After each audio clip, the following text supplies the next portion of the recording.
Mahadewa, kau sudah memberiku anugerah. Kapanpun hidupku dalam bahaya, kau akan datang untuk melindungiku.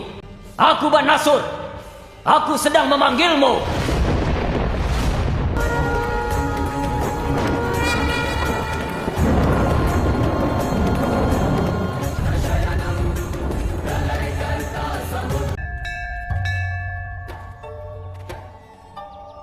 Ganesha merasa bingung ketika mendengar nama Dewi Kamakya. Ia mengaku belum pernah mendengar nama itu sebelumnya. Kartikeya kemudian menjelaskan bahwa peristiwa itu terjadi sebelum Ganesha lahir. Tempat yang mereka datangi tidak hanya berhubungan dengan Dewi Sati atau Dewi Kamakya, tetapi juga berkaitan dengan 16.000 wanita yang pernah berada di sana. Ganesha pun terkejut dan bertanya apa yang sebenarnya terjadi. Kartikeya mulai menceritakan kisah Narkasur. Raksasa itu pernah menahan Dewi Lapsi bersama 16.000 wanita lainnya. Untuk mengakhiri penderitaan mereka, wujud Dewi Kamakya akhirnya muncul dan menghabisi Narkasur. Sebelum lenyap, Narkasur memiliki satu keinginan. Ia ingin orang-orang tetap mengingatnya dengan hormat. Karena itulah, Kamakya mengatakan bahwa suatu hari nanti, kematian Narkasur akan dikenal dengan nama Kali Jaudas. Luar biasa, Kakak. Wujud ibu selalu saja memberikan inspirasi. Setelah mendengar kisah ini, aku tidak sabar untuk bertemu dengan Dewi Kamakya. Ganesha kemudian kembali bertanya. Setelah mereka mendatangi kuil Dewi Hinglaj, bagaimana Kartikeya bisa tahu bahwa tujuan berikutnya adalah kuil Dewi Kamakya? Kartikeya mengingatkan Ganesha pada perkataannya sendiri. Setelah membangkitkan kekuatan jari, mereka juga harus membangkitkan kekuatan janin. Tempat ini merupakan sumber kekuatan, tempat terjadinya janin Dewi Sati. Ganesha akhirnya memahami maksud kakaknya. Ia menyadari bahwa jika Dewi Kamakya datang, maka ibu mereka akan dilahirkan kembali. Kartikeya pun mengangguk membenarkannya.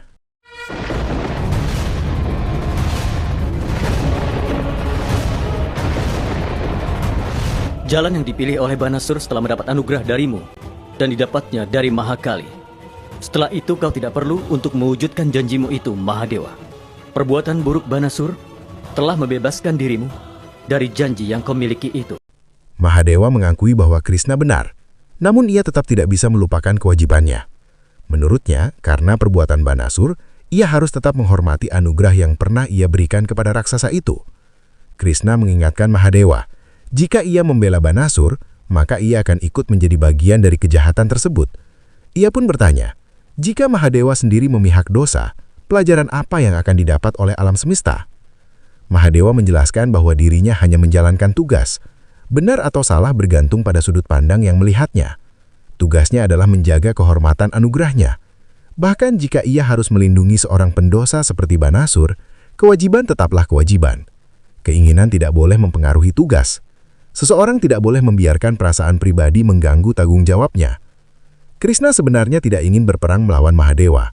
Ia masih memohon agar Mahadewa menyingkir dari jalannya dan tidak melindungi Banasur. Namun Mahadewa tetap pada pendiriannya. Ia meminta Krishna menjalankan kewajibannya sendiri, sementara ia pun akan menjalankan tugasnya.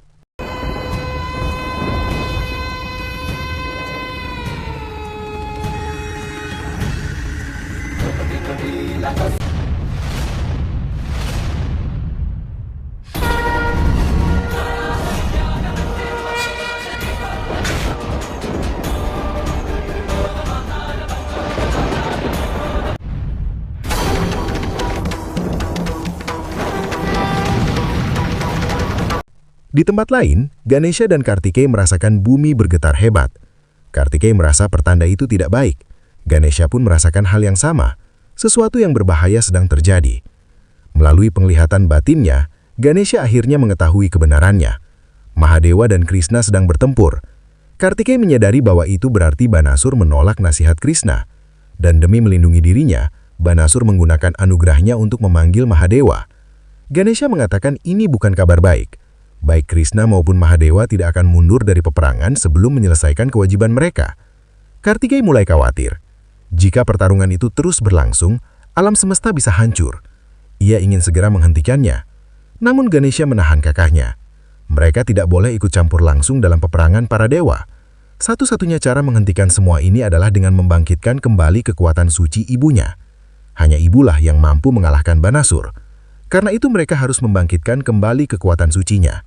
Mereka kini sudah berada dekat dengan tempat Dewi Kamakya. Tempat kelahiran kembali itu bisa terjadi. Ganesha juga mengatakan bahwa perang antara Mahadewa dan Krishna akan diawasi oleh Dewa Brahma. Jika terjadi sesuatu yang berbahaya, Brahma sendiri akan turun tangan. Namun sebelum itu terjadi, mereka harus lebih dulu membangkitkan kekuatan suci ibunya. Kartikeya akhirnya mengerti. Kini hanya ibu mereka yang dapat melindungi alam semesta dari kehancuran. Jika Mahadewa dan Krishna terus saling berperang, tidak ada yang bisa membayangkan akibatnya.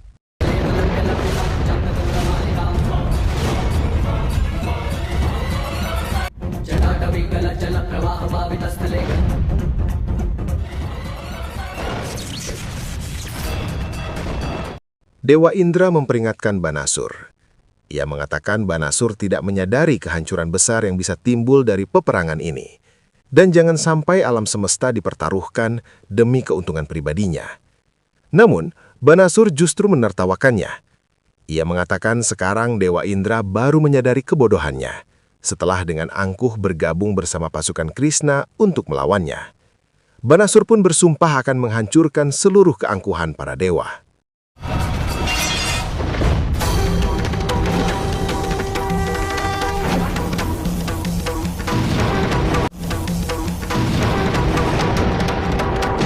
Mahadewa, hanya ada satu cara mengakhiri semua ini, yaitu salah satu dari kita harus mundur dari perang ini. Demi kebaikan alam semesta, sekali lagi aku mohon padamu, Mahadewa. Jangan bantu Banasur. Mahadewa mengatakan jika ia memikirkan alam semesta sebelum bertindak, akibatnya justru bisa lebih buruk. Ia datang hanya untuk menjalankan tugasnya dan memohon agar Krishna mencoba memahaminya, karena ia tidak bisa mundur. Krishna akhirnya menyadari hanya ada satu jalan. Ia mengeluarkan senjata sucinya, Cakra Sudarsana, senjata yang sangat mematikan. Melihat itu, Nandi segera mencegah. Ia memohon kepada Krishna, Raja Dwaraka, agar tidak menyerang sahabatnya sendiri, Mahadewa. Namun keadaan semakin mengerikan ketika Mahadewa membuka mata ketiganya. Nandi kembali memohon kepada Mahadewa agar menenangkan diri, karena jika mata ketiga itu terbuka sepenuhnya, alam semesta bisa hancur. Tiba-tiba Dewa Brahma muncul dan menghentikan waktu. Sebelum Parwati lahir kembali, tidak mungkin menghentikan Banasur. Keadaan akan semakin buruk. Sampai Parwati lahir kembali, aku harus menjaga alam semesta ini.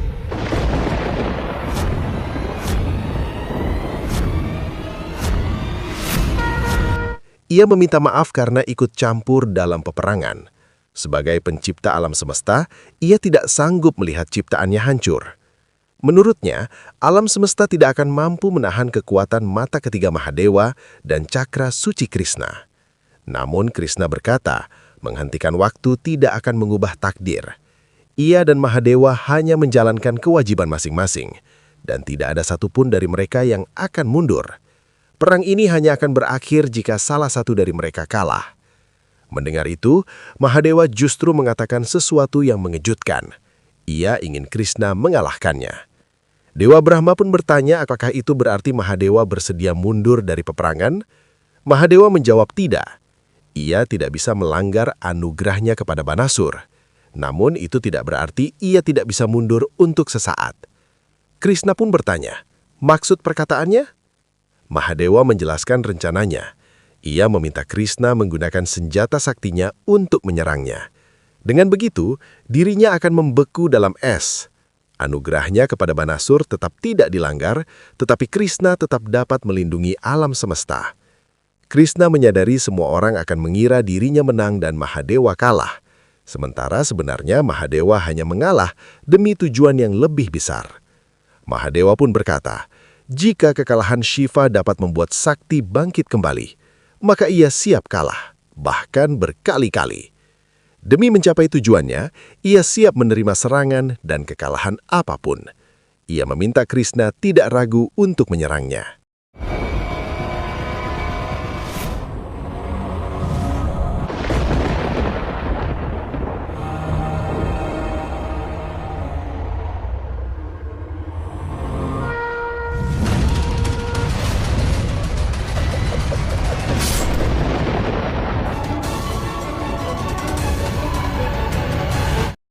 Melihat Mahadewa dikalahkan dalam perang, Banasur terkejut. Ia tidak percaya dengan apa yang dilihatnya. Baginya, Mahadewa tidak mungkin melanggar anugerah yang telah diberikan. Mahadewa seharusnya tetap berperang untuk melindunginya. Banasur bahkan menuduh semua itu hanyalah tipu muslihat Krishna. Namun Krishna menegaskan bahwa itu bukan tipu muslihat, melainkan bayangan dari kebenaran. Ia mengingatkan kembali perkataannya saat pertama kali datang sebagai utusan Mahakali. Jika anugerah Banasur bagaikan gunung, maka alam semesta adalah aliran sungai yang mampu menembus gunung manapun. Kini Mahadewa tidak lagi dapat melindunginya, dan Banasur harus menerima hukuman atas semua perbuatannya.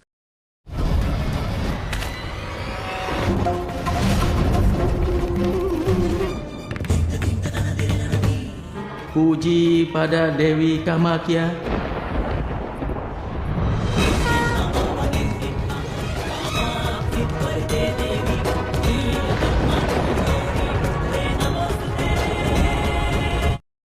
Dewi Kamakya akhirnya muncul. Ganesha dan Kartikeya segera memberi salam hormat kepadanya. Ganesha mengungkapkan bahwa ia telah banyak mendengar kisah tentang sang ibu, tetapi tidak pernah menyangka akan melihat wujudnya seperti ini. Kartikeya menambahkan, dari 52 kekuatan suci, kekuatan Dewi Kamakya adalah yang paling penting. Ganesha pun yakin bahwa setelah restu Dewi Hinglaj dan restu Kamakya, ibu mereka pasti akan segera dilahirkan kembali. Namun ia heran ketika Dewi Kamakya hanya terdiam.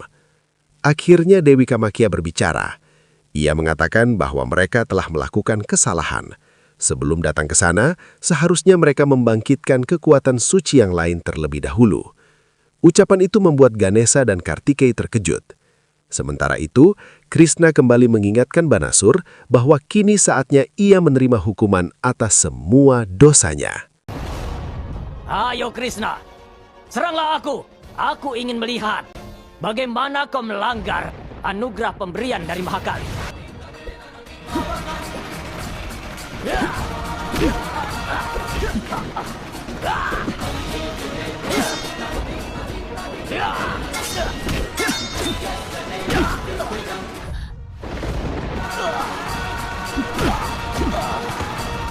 mudah, Krishna menumbangkan Banasur. Namun ia masih memberi kesempatan.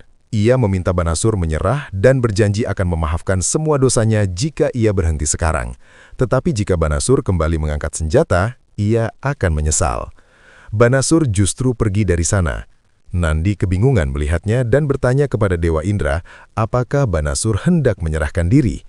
Namun Dewa Indra yakin Banasur sedang merencanakan sesuatu yang licik. Bukan hanya satu. Sekarang 100 tanganku akan mengangkat senjata dan berperang melawanmu.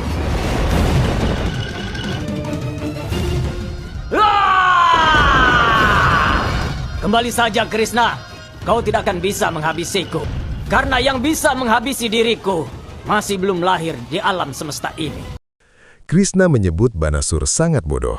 Meski Mahakali belum dilahirkan kembali di alam semesta, kekuatannya pasti akan menemukan jalan untuk mengakhiri Banasur. Dan hari itu, Krishna lah jalan tersebut, utusan Mahakali.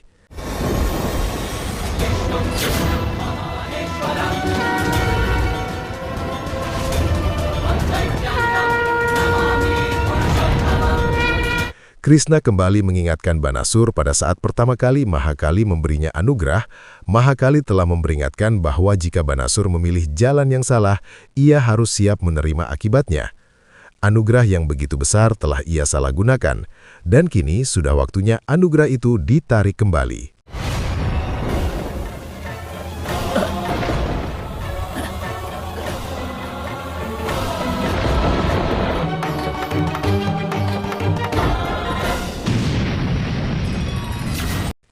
Saat Krishna mengeluarkan cakra Sudarsana, Banasur diliputi ketakutan. Ia masih bersikeras bahwa Krishna tidak bisa menghabisinya karena ia masih memiliki anugerah Mahakali. Ia pun memanggil Mahadewa, memohon agar janjinya ditepati dan datang melindunginya. Ia tidak ingin mati di tangan Raja Dwaraka. Menurutnya hanya seorang gadis yang bisa mengalahkannya. Namun Krishna menegaskan bahwa tidak ada yang bisa mencegahnya untuk mengakhiri semuanya. Di tempat lain, Ganesha kembali bertanya kepada Dewi Kamakya. Ia merasa mereka sudah membangkitkan kekuatan Hinglach dan Kamakya dan berniat mencari kekuatan ketiga berikutnya. Lalu di mana letak kesalahan mereka? Kekuatan suci mana yang seharusnya mereka bangkitkan terlebih dahulu? Dewi Kamakya kemudian memberi pelajaran kepada kedua putra Parwati. Ia menjelaskan bahwa dalam penciptaan, manusia pertama yang tercipta adalah tubuh, lalu detakan kehidupan. Karena itulah Dewi Parwati mengirim mereka untuk membangkitkan kekuatan fisik terlebih dahulu, yaitu kekuatan yang berhubungan dengan kelahiran seseorang. Setelah fisik, barulah muncul perasaan. Itulah dasar dari kehidupan manusia. Jika tubuh dan perasaan telah ada, barulah seorang bayi dapat dilahirkan. Kartikeya menyadari, meskipun selama ini ia selalu bersama ibunya, ia tidak memahami hal penting tersebut. Namun Kamakya menenangkan, ia mengatakan Kartikeya tidak bersalah karena seorang wanita tidak mengambil keputusan dengan otak, melainkan dengan hati. Selain tubuh dan hati, wanita juga memiliki perasaan yang menjadi kekuatan utamanya. Ganesha kemudian meminta bimbingan menanyakan apa yang harus mereka lakukan selanjutnya. Dewi Kamakya menjelaskan mereka memang telah memiliki restunya dan kekuatannya. Namun agar Dewi Parwati bisa lahir kembali, mereka harus membangkitkan kekuatan yang berhubungan dengan perasaan.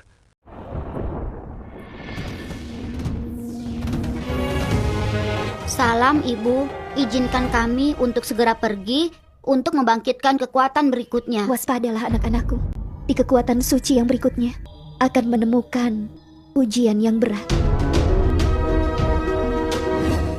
Kartikeya masih belum mengerti kekuatan suci mana yang harus mereka tuju. Namun Ganesha akhirnya memahami. Menurutnya cinta dan kasih sayang selalu berkaitan dengan seorang ibu. Karena itu kekuatan berikutnya pasti berhubungan dengan Dewi Jagdamba.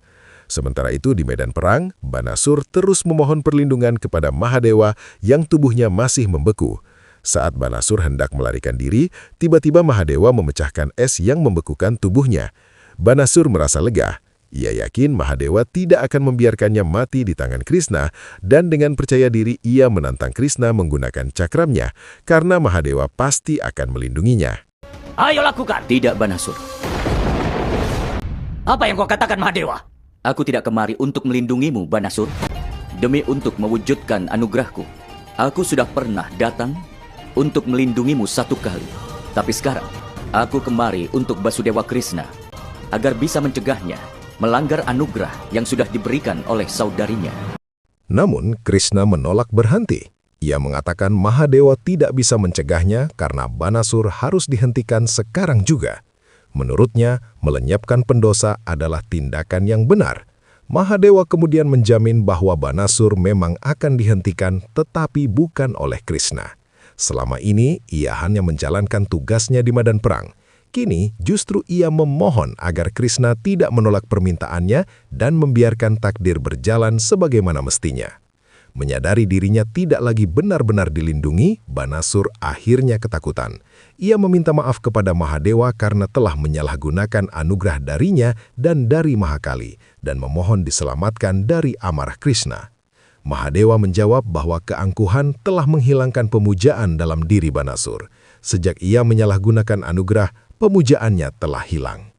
Mahadewa menegaskan ia tidak datang demi pujian Banasur, melainkan demi menjaga kehormatan anugerah sakti dari Mahakali. Jangan cegah aku, Mahadewa. Jika hari ini dosanya tidak dihukum, maka dia akan kembali ke jalan yang salah. Yang kau katakan itu memang benar, Krishna. Mahadewa lalu mengingatkan Krishna, Cakra Sudarsana adalah simbol kebenaran dan keadilan. Jika Krishna menggunakannya untuk menghabisi Banasur sekarang, takdir akan berubah. Kematian Banasur berkaitan langsung dengan perjalanan Mahakali. Jika Banasur mati saat ini, kelahiran Mahakali akan terganggu dan ia tidak akan kembali secara sempurna. Mendengar itu, Krishna akhirnya menurunkan cakranya. Ia setuju tidak menghabisi Banasur, tetapi memperingatkan jika Banasur kembali melakukan kekejaman, ia pasti akan lenyap. Aku tidak bisa menunggu lagi, Dewa. Kelahiran Dewi bergantung pada perjalanan Pangeran Ganesha dan Pangeran Kartikeya. Pangeran Ganesha dan Pangeran Kartikeya sekarang sudah sampai di mana, Dewa? Mahadewa kemudian menjelaskan bahwa dari 52 kekuatan suci, Ganesha dan Kartikeya baru membangkitkan 2 kekuatan, yaitu Dewi Hinglach dan Dewi Kamakya. Agar Parwati dapat lahir kembali, mereka harus membangkitkan kekuatan berikutnya, yaitu kekuatan Dewi Angba. Sementara itu, Ganesha dan Kartikeyi telah sampai di kuil Jagdamba. Kartikeyi yakin di tempat itu ibu mereka akan lahir melalui kekuatan Sang Dewi. Namun Ganesha tiba-tiba terdiam. Ia mengatakan biasanya seorang ibu melahirkan anaknya, tetapi kali ini seorang anak justru diberi kesempatan membawa kembali jati diri ibunya. Kartikeyi tersentuh oleh perkataan itu. Ia merasa perasaan yang mereka rasakan sekarang mungkin juga pernah dirasakan Parwati sebelum mereka dilahirkan. Meskipun ibu mereka tidak bersama mereka saat ini, membangkitkan kekuatan suci adalah cara mereka untuk menemuinya kembali. Ganesha pun yakin ibu mereka akan segera kembali bersama mereka. Ada apa? Kenapa kau merasa gelisah, Krishna? Aku ingin berterima kasih, Mahadewa. Saat aku ingin melenyapkan nyawa Banasur, aku tidak sadar jika kematian dari Banasur berkaitan dengan kehidupan baru Dewi Parwati. Terima kasih, Mahadewa, karena kau sudah menyelamatkan aku dari melanggar anugerah Dewi Parwati. Mahadewa kemudian berkata kepada Krishna bahwa di dalam amarahnya pun terdapat keindahan. Ia merasa beruntung dapat menyaksikannya. Kini ia hanya menunggu saat Parwati kembali merestui alam semesta dalam wujud seorang gadis. Ia memahami bahwa kelahiran kembali Parwati akan disertai duka, namun di setiap duka selalu ada kesempatan untuk melangkah maju. Dan jika ada kesulitan dalam perjalanan Gauri, Mahadewa pun akan ikut merasakannya. Setelah Parwati dilahirkan, maka perananmu juga akan besar, Krishna. Aku bisa mengerti kalau ini tidak akan mudah bagi dirimu, dan itu juga membuatku sedih. Tetapi nanti saat Kanyakumari menghabisi Banasur, maka semuanya akan adil.